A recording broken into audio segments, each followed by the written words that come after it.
Nega erkak kishini pul kamayib ketadi? Nega erkak kishi kambag'allashib ketadi? Nega erkak kishini ish yurishini qoladi? Har xohlagan joyingizdan o'rganib chiqing. Xohlagan diningizni o'qib chiqing. Xohlang islom dini, xohlang xristian dini, buddist dini, xohlagan narsangizni o'rganing.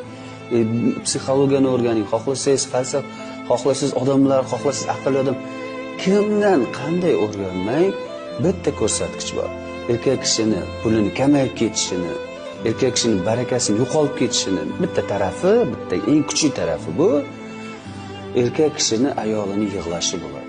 Agar erkak kishi ayolini yig'latsa, agar erkak kishining ayoli yig'laganda erkak kishining ayoli boyagi erkakning ichida ichidan yomon ko'radi. Uni erkagi buni xafa qilgani uchun o'zini erkagi bu qattiq qarg'ab qo'yadi. Ayollaringizni yig'latmang. Agar ayolingiz doim